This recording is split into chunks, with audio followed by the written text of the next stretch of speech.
বন্ধুরা, আজকের ভিডিওটিতে দেখতে চলেছেন একটি সত্য ঘটনা।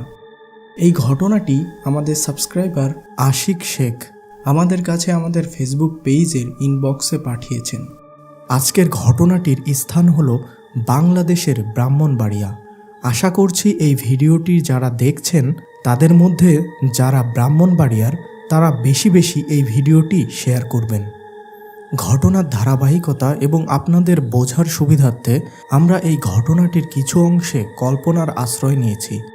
আজকের ঘটনাটির শেষে আপনাদের জন্য রয়েছে একটি প্রশ্ন।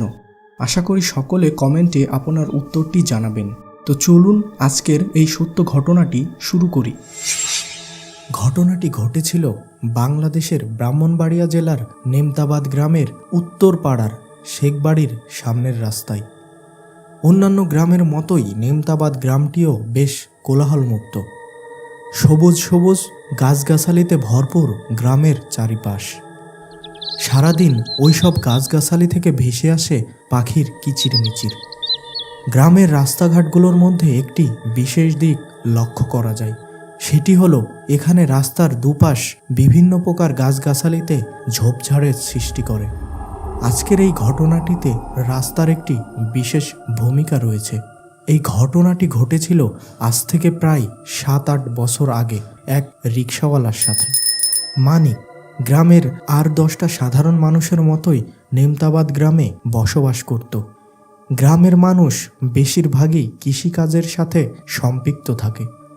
মানিকেরও ছিল ছোট একটি জমি, যেটি সে তার পিতার কাছ থেকে বংশানুক্রমে পেয়েছে। কিন্তু ছোট এই জমিটি চাষ করে মানিকের সংসার চালানো ছিল বেশ কষ্টকর।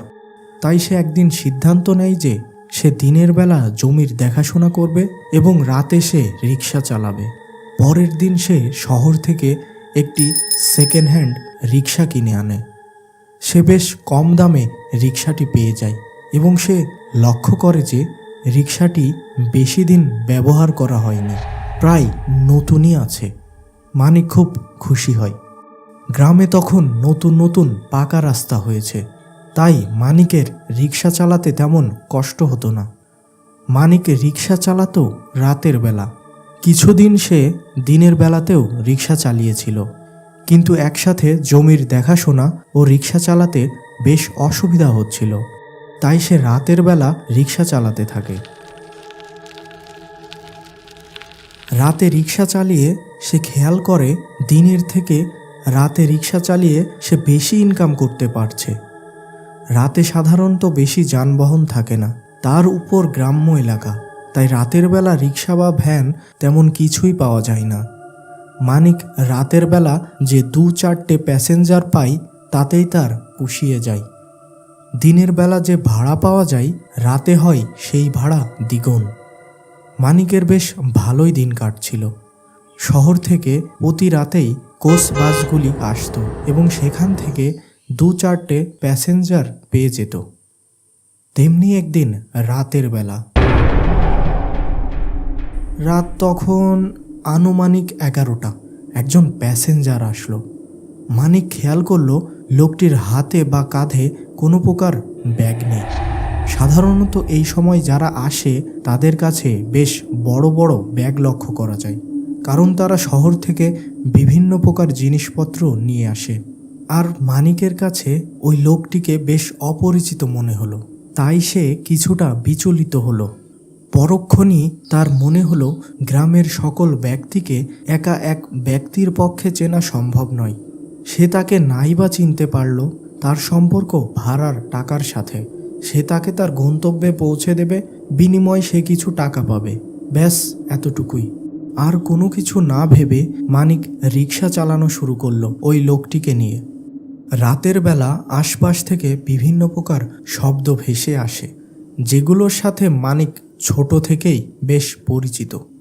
ওই সময় 2টি শব্দ বেশি কানে আসছিল মানিকের। একটি হলো ঝিঝি পোকার ডাক আর অন্যটি হলো চাকার ঘর্ষণের শব্দ।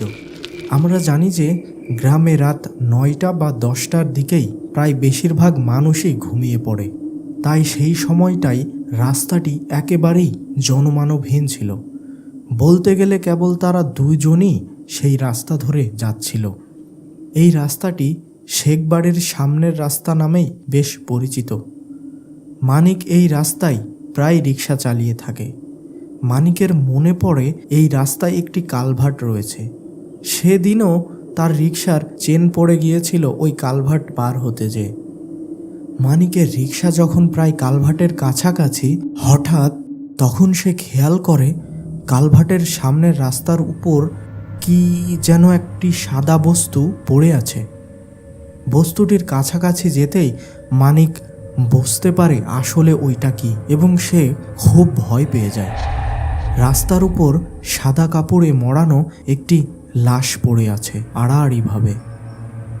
রিক্সা থেকে নেমে তারা দুইজন লাশটির কাছে গেল এবং তারা দুজনই অবাক হয়ে গেল, এত রাতে এইখানে এই লাশটিকে কে রেখে গেল। তখন লোকটি মানিককে বলল, হয়তো কেউ এই লাশটিকে এখানে ফেলে রেখে চলে গেছে। চলো আমরা লাশটিকে নিয়ে যে দাফনের ব্যবস্থা করি। কিন্তু মানিক এতে রাজি হলো না। সে লোকটিকে বলল, আমাকে আমার ভাড়া দিয়ে দিন, আমি এইসব লাশ নিয়ে আমার রিকশায় যেতে পারবো না। ঠিক আছে, এই কাজের জন্য আমি তোমাকে 100 টাকা বেশি দেব।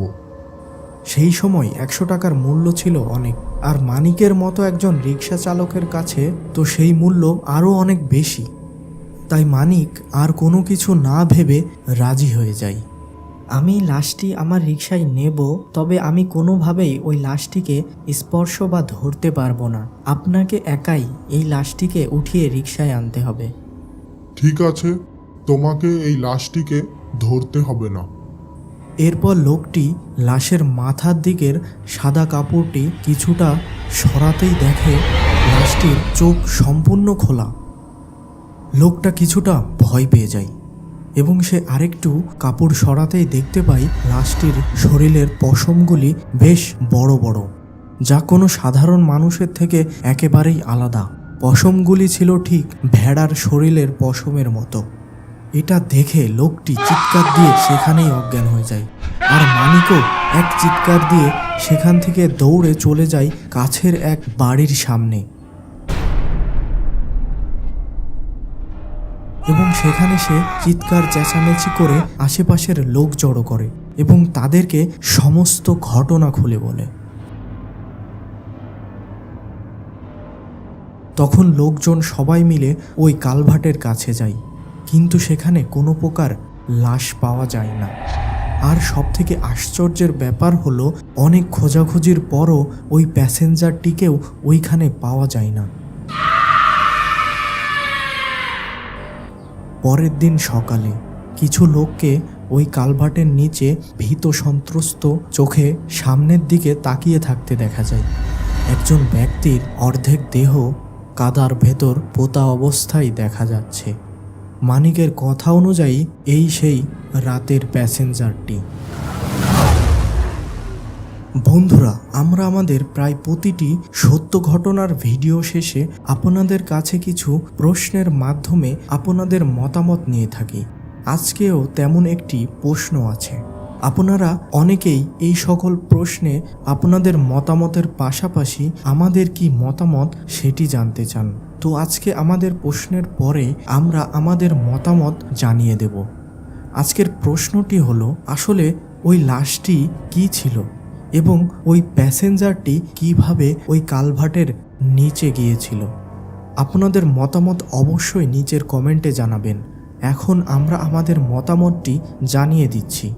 দেখুন, আমরা এখানে মনে করছি যে এটা কোনো প্রকার ছিনতাই বা ডাকাতির কৌশল মাত্র, এবং তাদের গায়ে বিশেষ ধরনের পশম ব্যবহার করে যাতে করে মানুষকে খুব সহজেই ভয় পাইয়ে দেওয়া যায়, এবং যখন কোনো ব্যক্তি ওইটিকে লাশ ভেবে কাছে আসবে এবং লাশটি দেখার চেষ্টা করবে, ঠিক তখনই সে অজ্ঞান হয়ে যাবে অথবা হিতাহিত জ্ঞান হারাবে। ঠিক তখনই এই ডাকাতি বা ছিনতাই সংগঠন হবে। এই ছিনতাইয়ের সময় যদি কেউ কোনো প্রকার ঝামেলা করে, তখন শেষ কাজ হিসাবে তাকে খুন করা হয়। এটি ছিল আমাদের মতামত মাত্র, ঘটনা অন্য কিছু হতে পারে। এ ব্যাপারে আপনাদের মতামত অবশ্যই নিচের কমেন্ট সেকশনে জানাবেন। আপনি চাইলে আপনার ঘটনা আমাদের কাছে আমাদের ইমেল অথবা আমাদের ফেসবুক পেজে পাঠাতে পারেন। আমাদের ইমেল ও ফেসবুক পেজের লিঙ্ক ভিডিওর ডেসক্রিপশন বক্সে দেওয়া আছে। আর হ্যাঁ, এখনও যারা আমাদের চ্যানেলটিকে সাবস্ক্রাইব করেন নাই তারা দ্রুত আমাদের চ্যানেলটি সাবস্ক্রাইব করুন আর আমাদের ভিডিওগুলি বেশি বেশি শেয়ার করুন।